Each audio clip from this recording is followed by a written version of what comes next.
Okay, elections and election commission. What is the meaning of election? Election के through हम लोग vote करते हैं और वोट के थ्रू हम लोग अपने मिनिस्टर्स को चुनते हैं। We choose our ministers. Election है ना डेमोक्रेसी। डेमोक्रेसी में इलेक्शंस कैसे होता है? डेमोक्रेसी में इलेक्शंस डेमोक्रेसी के थ्रू होता है, मतलब कि कोई भी बाहर वाला इंटरफेयर नहीं करता है। डेमोक्रेसी मतलब कि कंप्लीट इंडिपेंडेंस, और उसमें इंडियन लॉज ही खाली यूज होते हैं और इंडियन लॉज ही अप्लाई होते हैं ड्यूरिंग इलेक्शंस। उसके बाद सेकंड यूएएफ, नंबर 1 पॉइंट क्या है? यूएएफ यूनिवर्सल एडल्ट फ्रेंचाइज मतलब क्या होता है? Anyone above 18 years of age do not irrespective of caste, creed, gender और religion वो वोट कर सकता है, मतलब उसको किसी भी चीज का फाउंडेशन नहीं है। उसके बाद इलेक्शंस कैसे होता है? सीक्रेट बैलेट सिस्टम के थ्रू, ईवीएम के थ्रू, जिसमें हम किसको वोट दे रहे हैं ये किसी को पता नहीं चलता है, वो सीक्रेटली होता है। और कॉन्स्टिट्यूशन ऑफ इंडिया में भी लिखा गया है कि हर एक सिटीजन के पास राइट है कि वो वोट दे सकता है। अगर वो 18 इयर्स के बिलो है तब तो वो वोट नहीं दे सकता, लेकिन अगर वो अबव 18 इयर्स है तो वो वोट दे सकता है। एंड किसी भी वोटर को हम डिस्क्वालीफाई नहीं कर सकते अनटिल एंड अनलेस उसने कुछ ऐसा क्राइम किया या फिर उसको डिस्क्रिमिनेट कर दिया गया है या एलिमिनेट कर दिया गया, तब तक किसी को भी हम लोग हटा नहीं सकते वोटिंग करने से। नेक्स्ट क्या है? General election.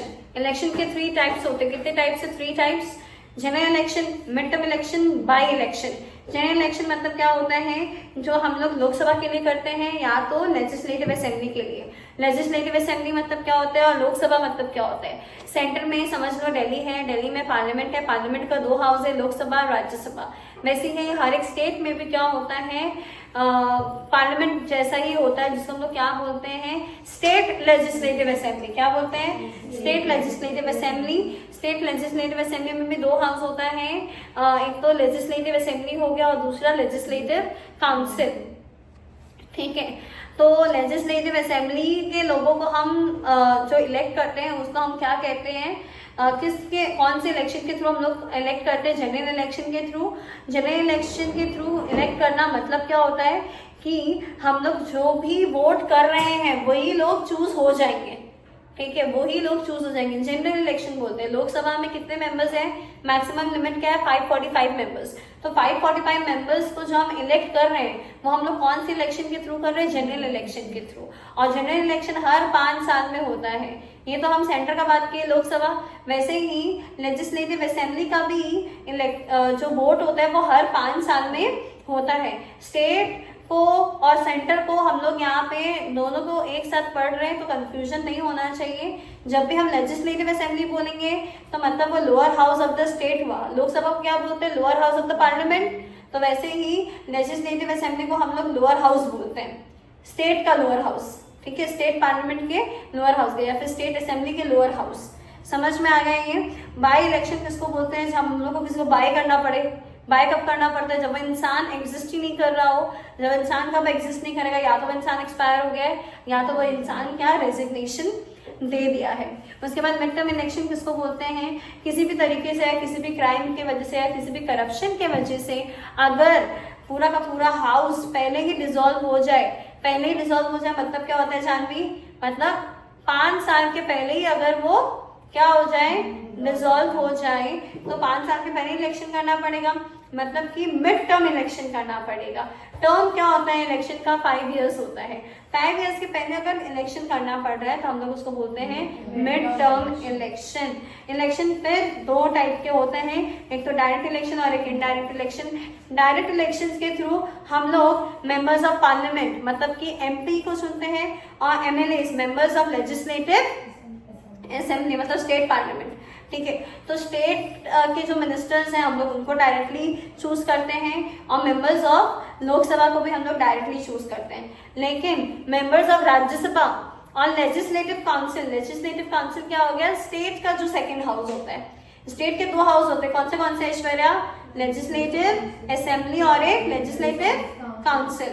तो लेजिस्लेटिव असेंबली मतलब लोअर हाउस हो गया और पार्लियामेंट में 2 हाउस होते हैं, लोकसभा और राज्यसभा। तो लोकसभा क्या हो गया? लोअर हाउस हो गया। तो सेंटर में जो लोअर हाउस है लोकसभा और जो स्टेट में लोअर हाउस हो गया वो लेजिस्लेटिव असेंबली, दोनों के जो मिनिस्टर्स अपॉइंट होते हैं या दोनों के जो भी लोगों को हम लोग वोट करते हैं वो हम लोग डायरेक्टली वोट करते हैं। डायरेक्टली वोट करना मतलब क्या होता है, हमने वोट किया, जो जीता वो चूज हो गए, ठीक है।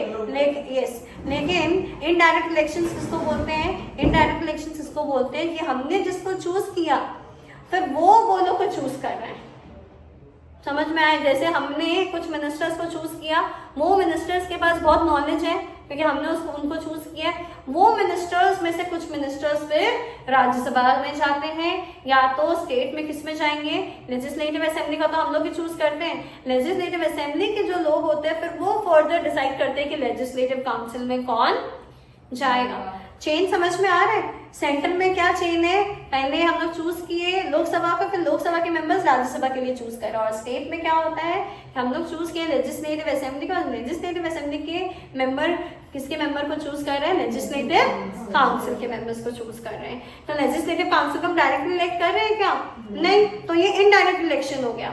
तो वैसे ही हम लोग क्या डायरेक्टली इलेक्ट कर रहे हैं राज्यसभा के मेंबर्स को? नहीं, तो वो भी क्या हो गया? इनडायरेक्टली इलेक्टेड मेंबर्स हो गए।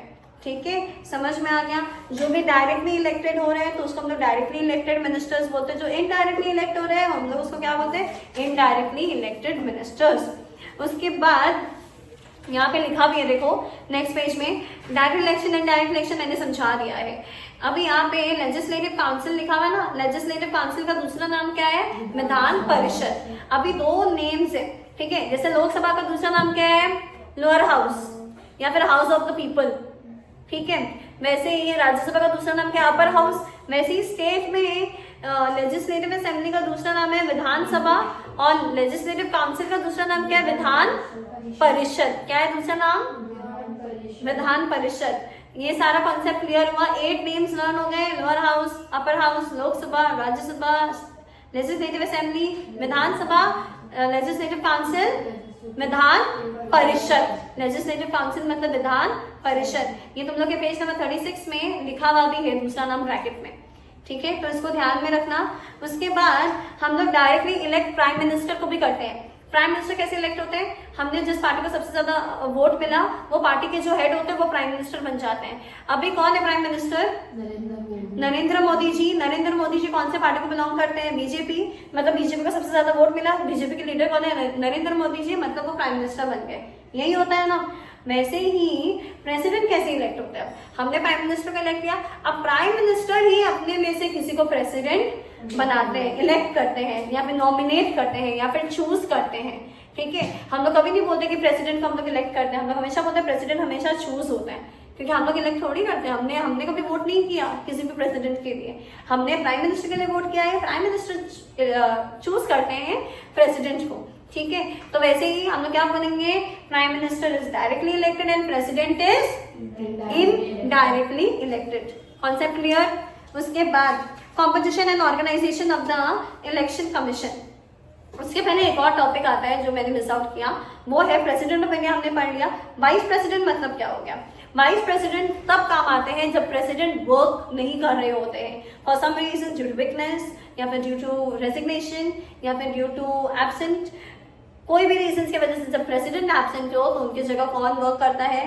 Vice president. और प्रेसिडेंट और वाइस प्रेसिडेंट में जो भी रोल होता है वो ज्यादा डिफरेंस नहीं होता, ऑलमोस्ट सेम होता है। प्रेसिडेंट का जो काम होता है वही वाइस प्रेसिडेंट करते हैं, लेकिन प्रेसिडेंट के नहीं होने पर ही करते हैं, जनरली ऐसा ही बोला जाता है। उसके बाद इलेक्शन कमीशन क्या होता है? अब पूरे वर्ल्ड में इतना इलेक्शन हो रहा है, ठीक है, हर एरिया में इलेक्शन होता है, लेकिन हर एरिया में जब इलेक्शन हो रहा है तो उसका प्रॉपर मैनेजमेंट चाहिए, प्रॉपर ग्रुप चाहिए। प्रॉपर मैनेजमेंट ग्रुप के बिना तो होगा नहीं, पूरे इंडिया में इलेक्शन होता है, राइट। तो वो कैसे होता है? इलेक्शन कमीशन के बारे में बोला गया है कि उसमें एक हेड होता है, उसको हम क्या बोलते हैं? चीफ इलेक्शन कमिश्नर बोलते हैं। और चीफ इलेक्शन कमिश्नर के साथ साथ अदर इलेक्शन कमिश्नर्स भी होते हैं। एक हेड होता है और बाकी सब उनके अंडर होते हैं। उसके बाद जब भी अदर इलेक्शन कमिश्नर को अपॉइंट किया जाता है तो उसको कौन अपॉइंट करता है? चीफ इलेक्शन कमिश्नर अपॉइंट करता है। At present the commission is a 3-member body. अभी के टाइम पे कमीशन में कितने मेंबर हैं? 3 members है, एक चीफ इलेक्शन कमिश्नर और बाकी के 2 नॉर्मल इलेक्शन कमिश्नर्स। अपॉइंटमेंट कैसे होता है? The chief election commissioner and other commissioners are appointed by the president. सबको कौन चूज करते हैं एक साथ? प्रेसिडेंट चूज करते हैं, और प्रेसिडेंट के प्लेजर के हिसाब से ही चूज होता है। The appointment is not based on a president's pleasure. An act of parliament provides that while selecting the chief election commissioner and other election commissioners, the president should act in accordance to the recommendation of the selection committee. इसका क्या मतलब होता है? ये बहुत important point है कि जब भी किसी को अपॉइंट किया जाता है तो वो सब प्रेसिडेंट के प्लेजर के अकॉर्डिंग होता है। प्लेजर के अकॉर्डिंग मतलब मन मुताबिक, जैसी उनकी इच्छा है।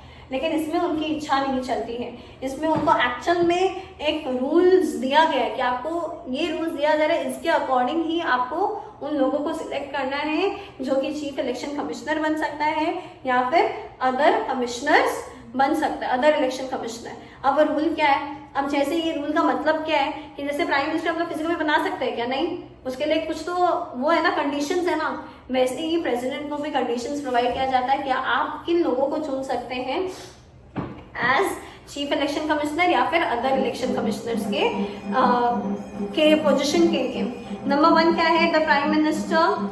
किसका उनको सजेशन लेना पड़ता है? प्राइम मिनिस्टर का। दूसरा, the leader of the opposition in the Lok Sabha. Opposition मतलब क्या हो गया? एक तो बीजेपी हो गया, बीजेपी का ऑपोजिशन में जो भी पार्टी, टीएमसी या फिर राहुल गांधी के जो भी पार्टी का नाम है या व्हाटसोएवर, जो भी अदर पार्टी, उनका सजेशन लेना पड़ता है। उसके बाद यूनियन मिनिस्टर का सजेशन लेना पड़ता है, और ये सबसे पता चलता है that ensures the independence of the election commission. The president may appoint the regional commissioners to assist, और हर एक रीजनल कमिश्नर्स भी अपॉइंट किया जाता है। कोलकाता एक रीजन है, या फिर हावड़ा कोई रीजन हो गया, या हिंद मोटर या लिलवा, हर जगह तो कोई ना कोई रीजन होता है। ये कोलकाता के बारे में मैंने बताया, वैसे ही छत्तीसगढ़ का भी होगा, मुंबई का होगा, महाराष्ट्र का होगा, गुजरात का होगा। एरिया वाइज भी इलेक्शन कमिश्नर को क्या किया जाता है? अपॉइंट किया जाता है, ताकि ड्यूरिंग द इलेक्शंस कोई भी दिक्कत, कोई भी परेशानी ना हो। क्योंकि इतने बड़े इंडिया को संभालना सिर्फ 3 लोग से हो जाएगा? नहीं होगा ना, ऑफकोर्स सी बात है। तो इसीलिए रीजनल कमिश्नर्स भी अपॉइंट किया जा सकता है। उसके बाद टर्म ऑफ ऑफिस कितना होता है इनका? 6 years का होता है, और एज ऑफ रिटायरमेंट कितना होता है? 65 years।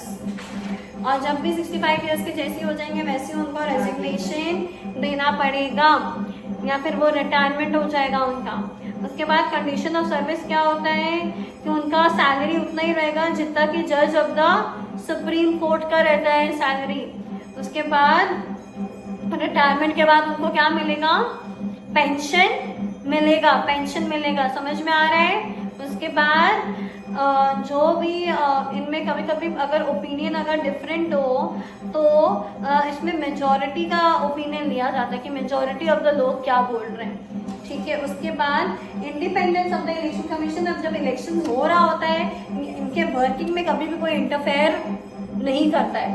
काम सही हो रहा है, गलत हो रहा है, वो सब चेक करते हैं, लेकिन कोई अपना बुद्धि बीच में जो लगाने का होता है ना कि नहीं मैं बोल रहा हूँ ऐसा करो, बोलते हैं ना, तो ऐसा कोई भी इसमें इंटरफेयर नहीं कर सकता। जैसे इंडिया में कोई बाहर वाला अमेरिका आके बोलेगा क्या कि हाँ मैं बोल रहा हूँ ना ऐसा करो, हम इंडियन सुनेंगे क्या? इंडियंस नहीं, क्योंकि इंडिया एक डेमोक्रेटिक कंट्री है। वैसे ही इलेक्शन कमीशन में एक इंडिपेंडेंट एक कमिटी है जिसमें कोई भी बाहर वाला इंटरफेयर नहीं कर सकता। उसके बाद नेक्स्ट टॉपिक कुछ है या चैप्टर खत्म?